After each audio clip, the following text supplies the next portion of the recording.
Hello, welcome to the Address of Fear. If you love horror stories, don't forget to subscribe to our channel. If you're ready, let's get started. The night of March 31st, 2006 was anything but ordinary for Brian SHAFFER. With the intense pace of medical school and the recent death of his father, his mind was in a state of turmoil. But that night, he had other plans. To leave behind all his worries for a few hours, have a drink with friends, and relax. As the night progressed, when they arrived at the Ugly Tuna Saloon bar in Columbus, Ohio, it was already past midnight. The neon lights of the venue contrasted with the cold outside air, creating a warm and suffocating atmosphere inside. The crowd blended with the loud music emanating from the bar. Brian, along with his friends, made their way to the bar. As he surveyed the crowd, he paused for a moment. It was as if someone was watching him. Out of the corner of his eye, he noticed a strange figure sitting at the corner of the bar. A man wearing a long black coat, his face almost entirely hidden in shadow. When Brian locked eyes with him, the man's lips slowly curled into a smile. Was it a smile? No. It seemed more like a warning. Shaking his head to dismiss what he saw, Brian tried to push the thought aside. I shouldn't drink too much, he thought. But the thought passed quickly. As his friends ordered drinks, the night became more and more blurred. Around 1:30 a.m., his friends decided to leave the bar. Brian, however, said he'd stay a little longer. Maybe one more drink.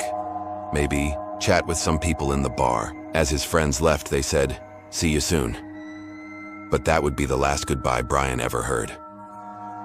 1:55 a.m. Surveillance cameras recorded Brian inside the bar.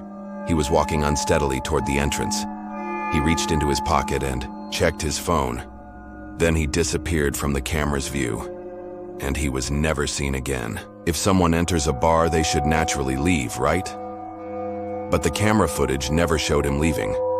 The police and detectives considered every possibility. Emergency exit doors, staff entrances, fire escapes. But none of them made sense. Moreover, the emergency exit doors were locked that night, and the alarm systems were active. If Brian had used those doors, the sirens would have gone off, but they didn't. The only remaining possibility was that, after entering the bar, Brian had vanished without a trace. Skeptical about how this could be possible, the police searched the bar thoroughly over the following days. The restrooms, storage rooms, staff areas, but they found no sign of Brian. The last person to see him, the bartender, said, "I think he was walking toward the door," but no one had actually seen him exit the bar. Brian SHAFFER had disappeared as if he had never existed. The next morning, Brian SHAFFER's phone was still silent. His girlfriend, Alexis, became uneasy when she noticed that the messages she sent were still unread. At first, she thought that perhaps Brian was at a friend's house, drunk and spending the night. But as hours passed, her unease turned into fear. Brian always woke up and checked his messages, replying to her. But this time, there was no response. Within a few hours, Brian's family and close friends were also aware that he was missing. His phone was called multiple times, but each time, it went straight to voicemail. Alexis, along with his friends, went to Brian's house, but no one answered the door. Without keys, they couldn't get in. As they waited outside, a horrifying thought crossed Alexis's mind. What if Brian never came home? Something was definitely wrong, and eventually, the police got involved. The detectives' first move was to head to the Ugly Tuna Saloon, where Brian had last been seen. They spoke with the owner and staff, reviewed the security footage.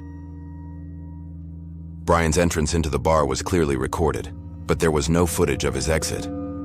This initially seemed like a mistake to the detectives. Perhaps one of the security cameras was broken, or it was filming from the wrong angle. However, after repeatedly reviewing the footage, they all saw the same unsettling truth. Brian entered the bar but was never recorded leaving. How could this be possible? The detectives examined every inch of the venue. There were 3 known ways out of the bar. Main entrance, monitored by cameras, but Brian did not exit through this door. Emergency exit door could only be opened by triggering the fire alarm. The alarm did not go off that night. Back service, door used by staff, but it was kept locked for security reasons throughout the night. Brian hadn't used any of these exits. One of the detectives checked to see if there were any places inside where someone could hide. The restrooms, cleaning rooms, storage areas, the basement beneath the bar. But Brian was nowhere to be found. This meant they needed to question those who had seen him last more carefully.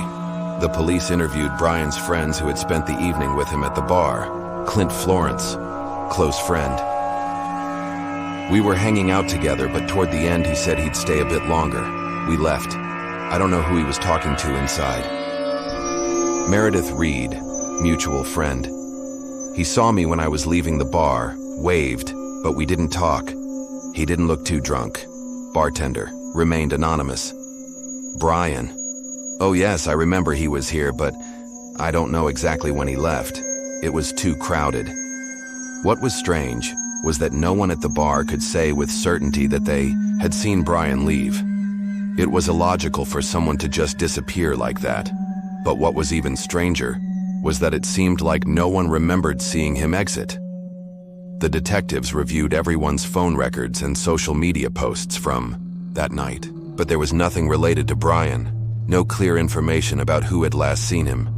It was as if he had been pulled into the darkness. The police tried to find a logical explanation for Brian's disappearance. Did he climb to the roof? There were no stairs or access points inside the Ugly Tuna Saloon leading to the roof. The edges of the roof were high, and jumping from there would be fatal. But no body was found nearby. Did he escape through the emergency exit? The emergency exit doors could only be opened by triggering the alarm, but the alarm had not gone off that night. Was he kidnapped with someone's help? Everyone inside the bar was questioned one by one. No one remembered seeing Brian being taken against his will. Underground tunnels? The tunnels beneath the Ugly Tuna Saloon were searched. However, these tunnels were narrow and dangerous, making it nearly impossible for a person to pass through. As each possibility was ruled out, only one horrifying truth remained. Brian Schaffer had vanished from the real world. The investigation continued for weeks.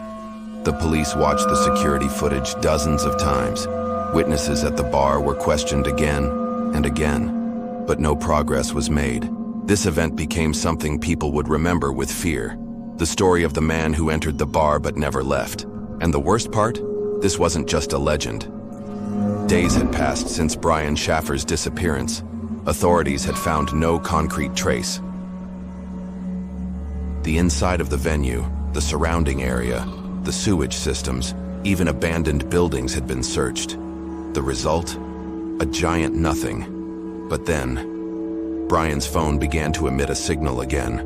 For the first few days after his disappearance, calls to Brian's phone were directed straight to voicemail. But on April 6th, exactly 6 days after the incident, when Alexis called him, the phone rang several times.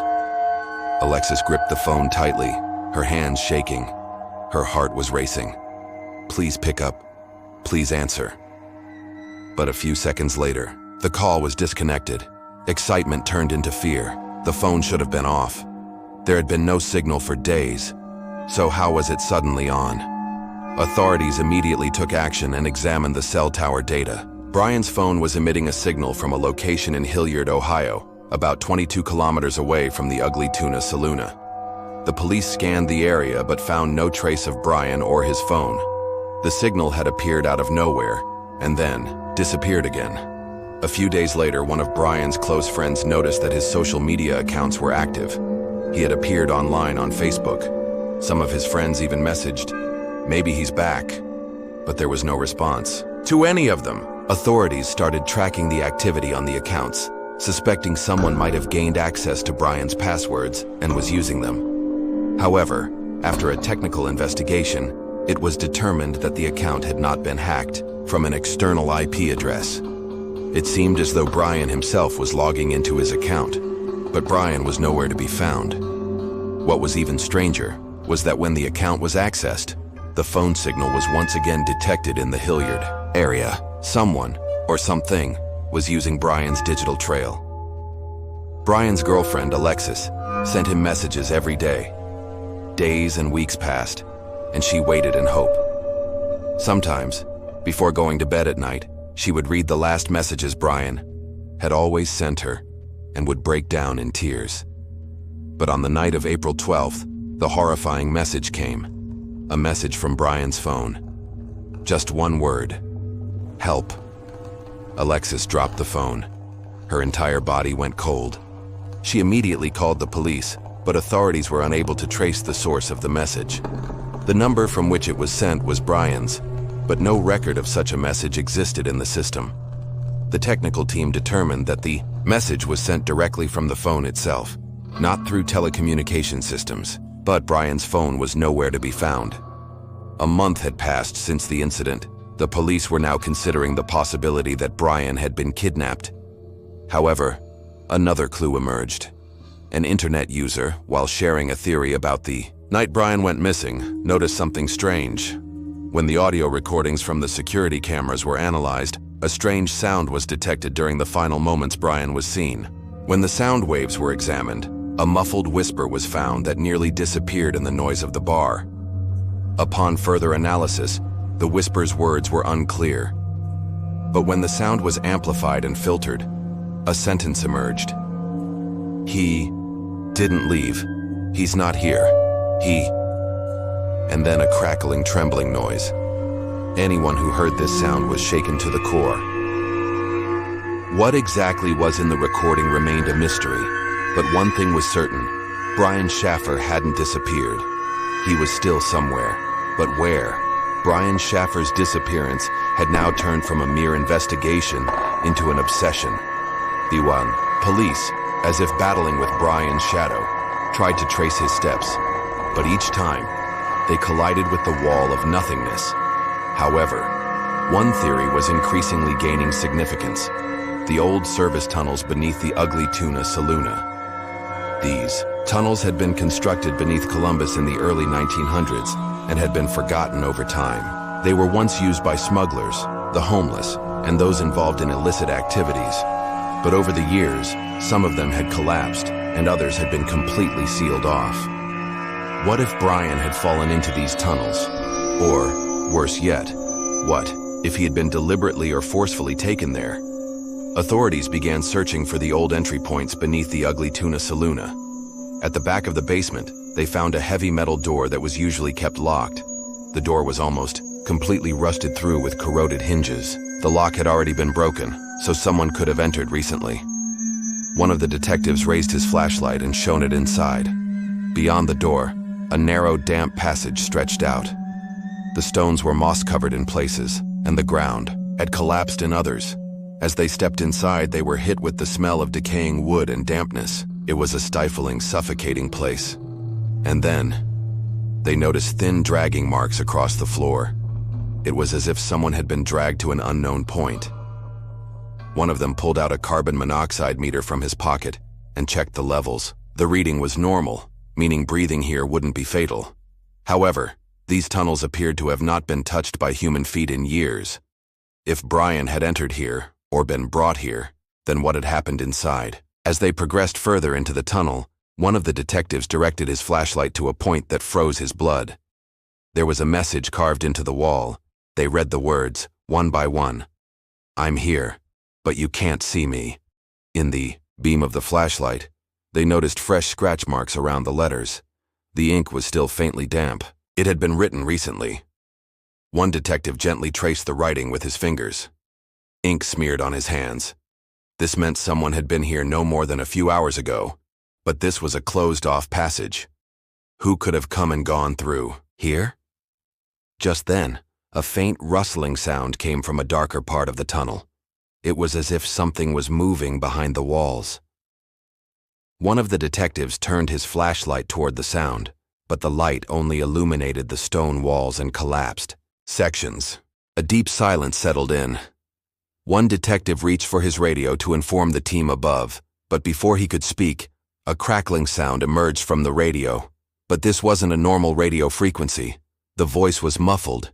It was like a whisper and then didn't come out. The voice wavered, trembled, and disappeared. The detectives' faces went pale. They looked at each other, but no one spoke. Within a minute, they decided to retreat from the tunnel. But as they were leaving, they noticed the scratching marks on the walls, deep lines, as if someone had scratched at them with their nails. It was as though someone had tried to escape from here, but had failed. When authorities examined the walls with thermal cameras, they detected a cold air leak at one point. This indicated that there might be another passage behind the wall. However, the wall was entirely made of stone, and there were no signs of a door. It was as if the passage had been sealed over time. The police decided to excavate the area. After days of work, an old stone door was discovered. When the door was opened, a chilling air rushed out. It was like the opening of a tomb that had been sealed for years. But the most terrifying thing, inside was pitch black, and from the darkness, an echo was heard. "You can't find me." Months had passed since Brian Shaffer's disappearance. The case had been added to the list of unsolved mysteries in police reports, while his family and friends clung to every new lead in their search for him. But nothing had come up. That was until some security camera footage that had been accidentally overlooked was discovered. All the camera footage from the night of Brian's disappearance had been thoroughly examined, or so the authorities thought. However, an old hard drive was found in the ugly Tuna Saluna's archive. The drive contained some missing footage from the night of the incident. The footage was immediately reanalyzed. At first glance, everything seemed normal. Brian entered the bar with his friends. The place was crowded, people were dancing, laughing, blending into the dim lights of the bar. But as they watched it over and over again, something felt wrong, and eventually, one of the detectives noticed that something was different the moment Brian entered. That wasn't Brian. Upon closer inspection, it became clear that the person entering the bar looked very similar to Brian, but wasn't exactly him. The man's movement seemed slightly delayed, as if he were a reflection that wasn't quite synchronized with the video. And his face. His face wasn't in sharp focus. In some frames, his face was clear, but in others, it appeared slightly blurred. At one point, when the security camera footage was slowed down, they noticed that the figure resembling Brian had eyes that were larger and darker than they should have been. It was as if the pupils weren't human, but had turned completely black. One of the detectives whispered, This isn't Brian." But the most terrifying part came a few seconds later. After Brian entered, the camera footage continued at normal speed.